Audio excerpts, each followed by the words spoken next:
We're now on Daf Tzadi Tes Amid Beis, and the Gemara on the previous Amid was medayik that if you don't require Meah, then you require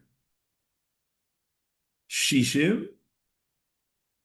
I'm sorry, let me say it again. If you don't require Meah v'echad, then we go down to Shishim. The Gemara says, "Lo, that's not the way you should read it.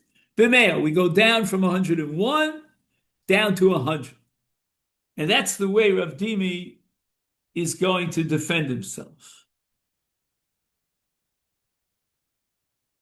So in a normal case of Truma, we're going to need one and then 101 of Chullin in order to implement Bittul. But here we have a Kula, and the Kula is if there's no discernible Tam, because the Kohen tasted it and there's no Tam, then we go down from 101 to 100, which means that you have one part of Truma and 101 parts of Chulin. And Abai doesn't like it.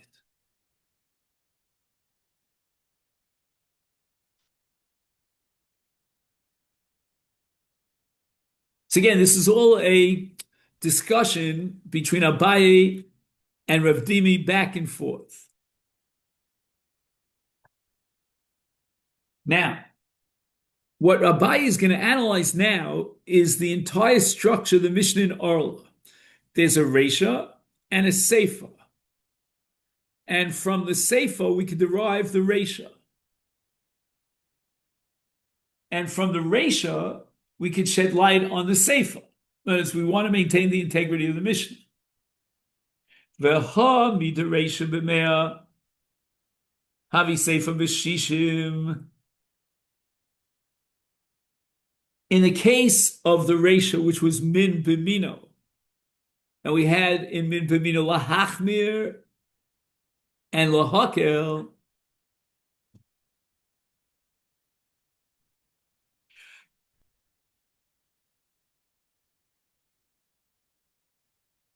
and the Resha says mea. The Ketani Resha lahachmir min b'mino ketzah. Siyar shel chitin shenafal le'isas chitim. Right, so both the leaven of truma and the dough of chulin were all made of wheat.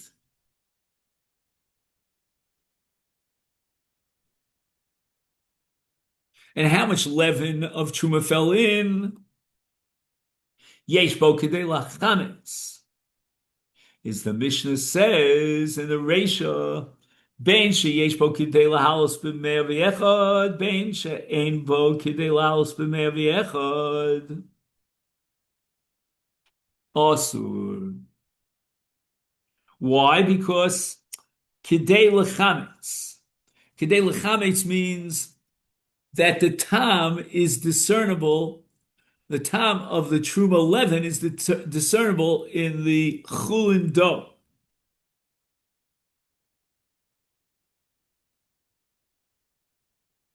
And the Mishnah says that the non-Kohen is not allowed to eat that bread that's made from the wheat of Chulin. Why? Because there was enough truma of leaven, of siyar, to be machametz the isa. So you taste the truma in the Chulin, and therefore it's asur, whether it has a ratio of 1 to 100 or 1 to 101, it doesn't matter, it's always asur.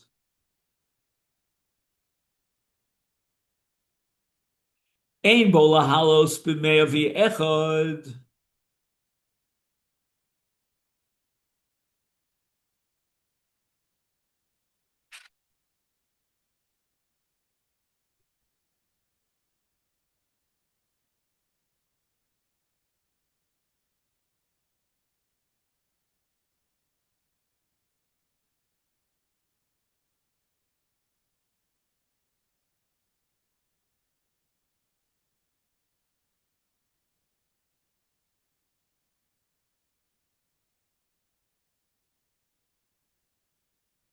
So basically, To sum up, the Mishnah is now establishing two different conditions, but each one is sufficient to generate an Isur. One condition is Yesh bo kedei lechametz, which means that the taste of the truma leaven is discernible in the Chullin dough. That's an automatic osir. But now the Mishnah goes on to say that even if the taste of the truma is not discernible in the Chullin dough, there's another automatic isur. If ein bo kedei lahalos b'mei v'yechad.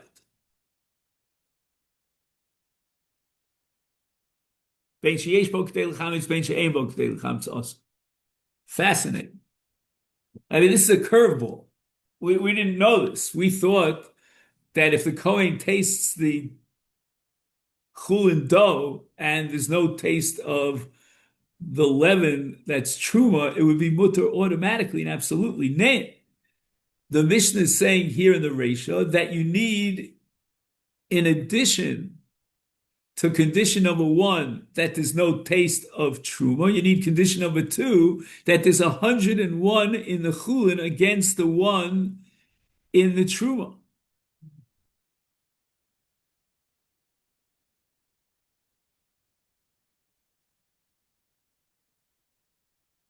Now, the problem is the following.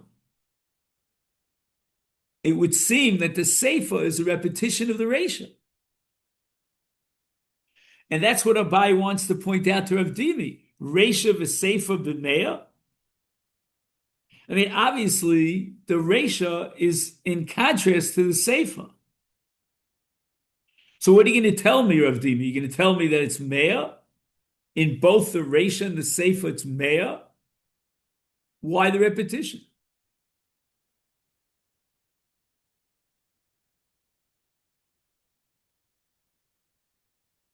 He says the following: since in the Chumrah, in the first case, the Reish of Truma, in Min B'mino, that allows for a bittul in 100, meaning Mea of Chullin. Now, when we get to the Seifa, if you're going to say that the Seifa in the case of Min B'She'eno Mino is mutter, what? Even though it doesn't have 101, so what does it have? It has 100? Well, then there's no difference between Min B'Mino and Min B'She'eno Mino. In both cases, you're going to have Bittul B'Mea.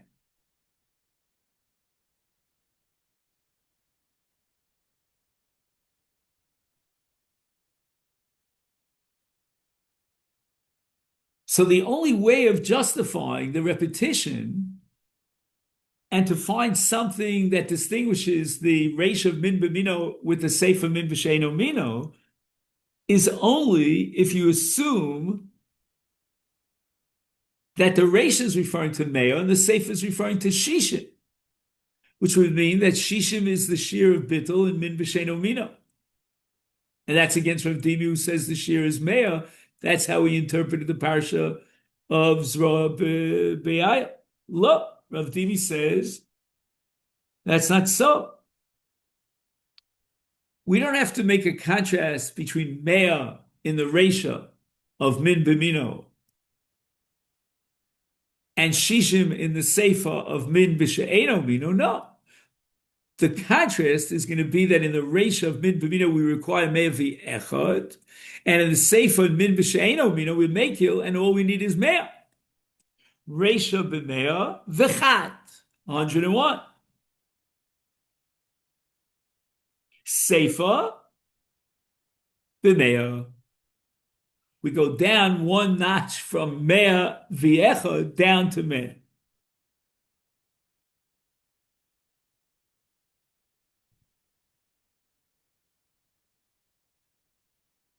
The Mishnah's first ruling that Truma in Min B'Mino is Asur if it doesn't have Mea V'Echad,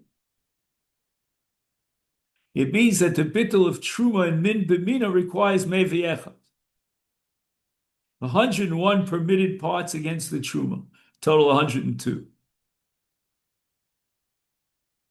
But in other isurim, which according to Rav Dimi is batel b'meah,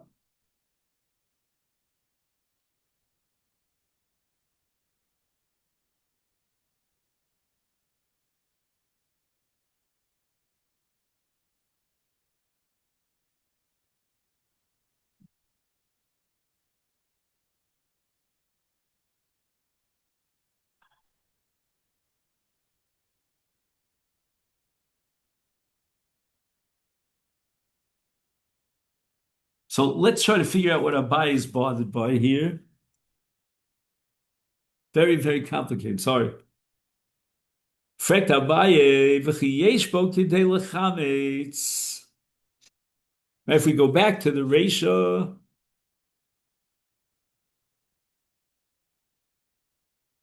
and according to Rav Dimi, the ratio is me'ah v'chat, right? 101 parts of Chullin,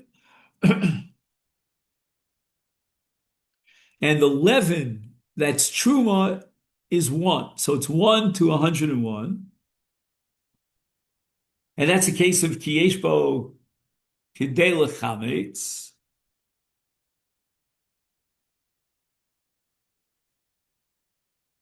And now you're telling me that even though there was 101, we're not going to be matir it because it's yesh bo kidei lechametz. Is b'me'ah v'chada my lo batel. Abai doesn't understand this. You're telling me that we derive from zroa ba'ayil that the taste of the zroa is gone in the aisle because there's 101, meaning 100 in the aisle against the 1 of the zroa, and that ratio, and there's no tam. So if 100 is enough, according to you, Rav Dimi, to be mevatel the tam, and the tam is no longer discernible, why do you tell me in the ratio that it's asur? Why? Because yeshbo kidei lechametz.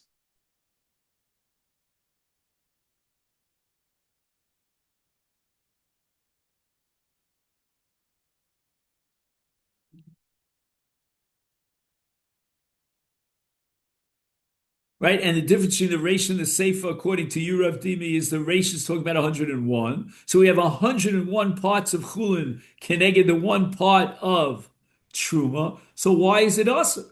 There's no discernible taste, according to you, Rav Dimi, in 101. Ishtik. And Rav Dimi didn't have an answer. But now Abaye is going to try to defend Rav Dimi.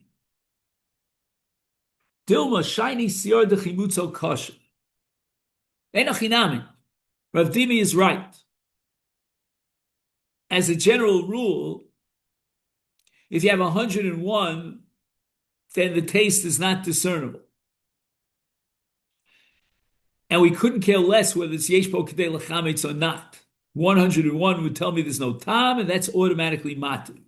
But the case of sior is different. Because sior has a profound sour taste, sourdough bread.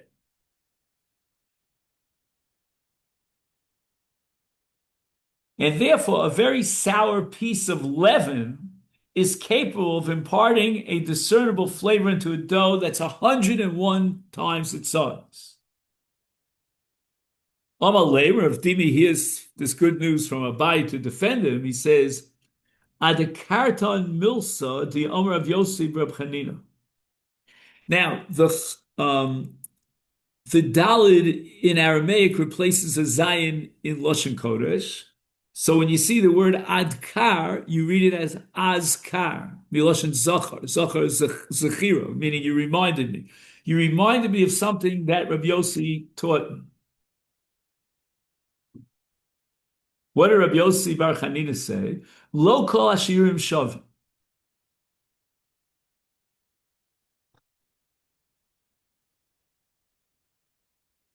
There are different strengths and levels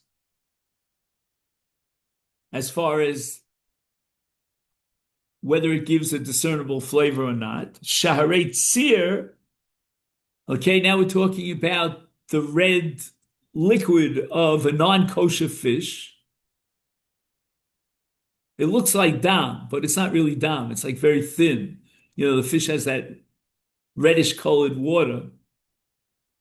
Shi'ura karvala masayim.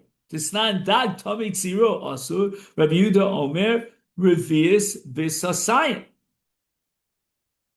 So it means that Rabbi Yehuda was machmir that even if you have a revius of tzir of a dag tamei into two seah, okay, there's a whole calculation here. Let's just go through it very quickly.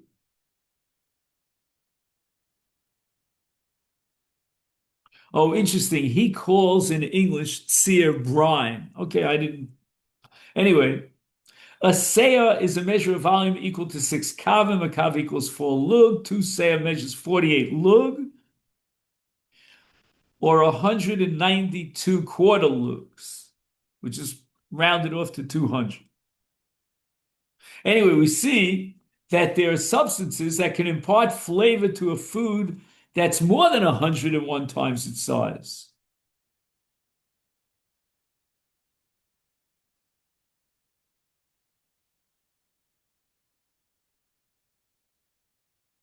I'll tell you the truth. I think, I don't have a proof for this, so Mishnah and Trumos, that Rabbi Yehuda is just interpreting the Chachamim. He's not disagreeing with them. Now, how does Rabbi Yossi, Rabbi Chanina give credence to the answer that Abai gave to defend Rav Dimi?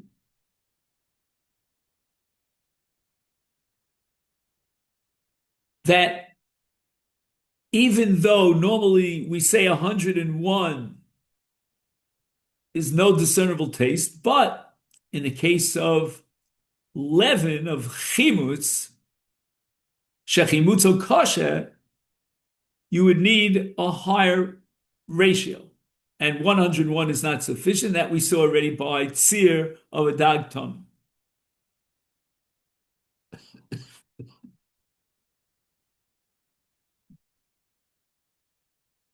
Frek the Gemara. Ve'ha Omar Rav Yehuda. What do we do with min b'mino eino batel afilu be'elef? How can you tell me that the tzir of a dag tomei is batel in masayim of a dag tahor? It's dag b'dag, brine and brine. It's min b'mino, and according to Rabbi Yehuda, it's not batel. So what are you doing with 200? It's not going to help you. And where it's a shiny tzir, the zeya bi almahu, which literally translates it's sweat. It's like watery. Moisture that exuded from the fish as a result of the salting.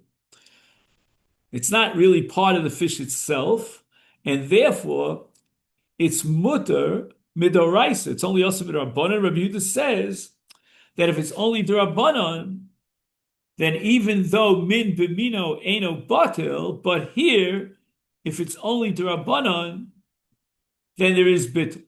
If we can be vatal time in this case in Masai. So we're going to have machlokas rishonim here. Does Rabbi Yehuda concede to the Rabbanan in all Yisurim d'Rabbanan that min b'mino is batal? Machlokas Rashi in the Ritva. Okay.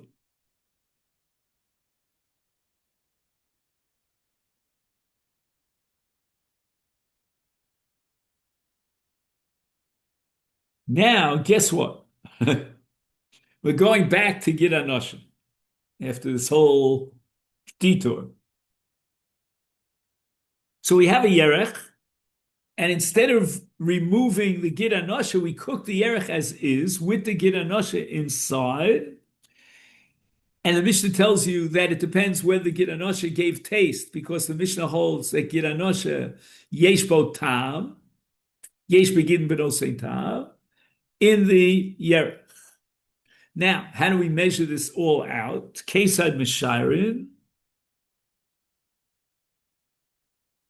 And the Mishnah says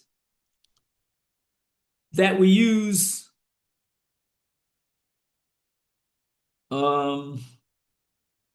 lefes, basar belefes, meat in a turnip. So we're going to treat the Gid Anosha as meat, and we're going to treat the Yerech as lefes. If the meat of the Gid Anosha, I'm sorry, if you had the size of the Gid Anosha meat and it was cooked together with lefes, and the lefes is the size, the volume of the Yerech, would it give tam?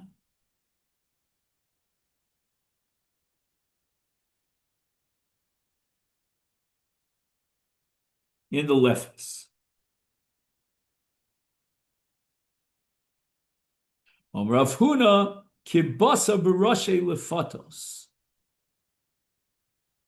So it's not the turnip itself, but rather the tops of the turnips, the leaves of the turnips. When it grows subterranean, then the leaves protrude above the level of the ground, and the top of the turnip has a stronger flavor than its root. And this is a kula because you need a greater quantity of meat in order to give a discernible taste into the top portion of the turnip. Okay.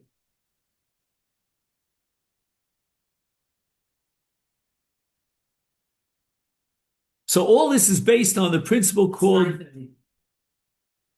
Yesh Begidin Benosein Tam.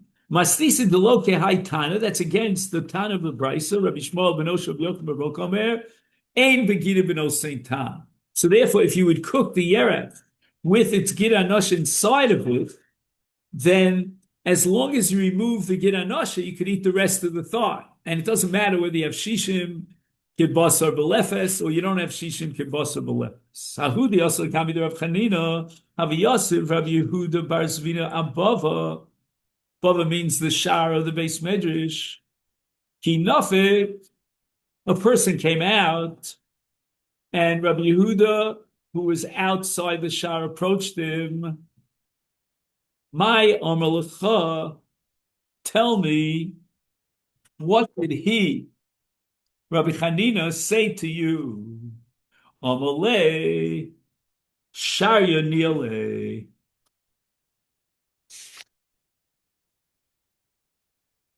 So again, it would seem that Rabbi Chanina holds like Rabbi Shmuel that Ein Begida Benosein Tam, and then they went ahead and they cooked the thigh without removing the gid. Everything is mutter, just remove the gid and eat the thigh. That's called Sharya Nila. He allowed it. Omale. So Yehuda responds, Hadar Ayl Kameh. Go ask him again. In other words, you didn't hear him right. It couldn't be that Rabbi Chanina would paskin against our Mishnah, because our Mishnah is predicated on the assumption of Yesh Begidin B'Nosein Tam. And anything that's not included in the Mishnah has the status of a brisa. If there's a contradiction between a brisa and a Mishnah, we always go like the Mishnah. So how can you have paskin Lakula against our Mishnah? Omar, now he goes in again to ask Rabbi Chanina the same question, and Rabbi Chanina responds, there's somebody out there in the entrance to the base medrash that's trying to distress me. Zil emale leman Yosef above, ein beginning b'nosein tam. Go tell that person who sent you back in that ain't beginning b'nosein tam. Meaning, I'm going to hold like Rabbi Shmuel against our Stam Mishnah. He also accountable there of Ami. The same question came in front of Ami. They cooked the yerech together with the gid. Mishadelu l'kamed, he sent it with Rabbi Yitzchak bar Chaluv. The Mori Bohatera Mishum Rabbi Shimon Levi. And Rabbi Yitzchak, based on standing on the shoulders of Rabbi Shimon Levi, said it was mutter. But Rav Ami himself, who asked this question, Lo Svirle, he didn't buy in, he didn't subscribe to this kula. He held like our Mishnah that Yesh Begidin Benosin Ta. But we paskin, says the Gemara, Ein Begidin Benosin Ta. Now, let's just end the Shia today with the following statement.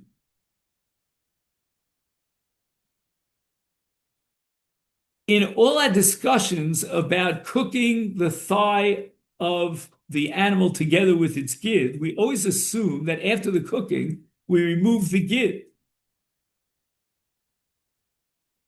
What happens in a case if you can't recognize the gid? So we said that if there are other gidim, other sinews in the animal, and you've got gid with gid, then it's awesome. Because it's min b'mina. Frek the Gemara, lebatel baruba. This was the question that we asked when we first learned the Mishnah. After all, min b'mino, if it's yavesh b'yavesh, dry substances should be batel b'ro. Why are you telling me that there's no nesinas tam of the gid anosha in the thigh, and even if I want to go and say yesh begid middle tam, but we have shishim against the gid, and yet it's all awesome. Why? Because of min b'mino, because they're gidden with gidden. Well, min b'mino, in a case of yavish b'yavish, is batel b'ro. So why then aren't you applying the principle of bittul? And we end the shir with the two words on daf kuf, birya shiny. We're going to be more machmir gid anosha because gid anosha is considered like a full limb of an animal. And that's how it's created by Hashem, and therefore it's a birya. And a birya is considered chashivi. It's significant, and it's not batel. We said that a birya doesn't even require a kizayis to be awesome. And now we're saying that even the din of bittul yavish b'yavish is suspended with regard to a birya. So my bottom line for today is don't cook the thigh of an animal together with its gid. Not a good idea. All right, gentlemen, so have a great day. And Amir Hashem, we get together. Tomorrow's Friday at 9:30.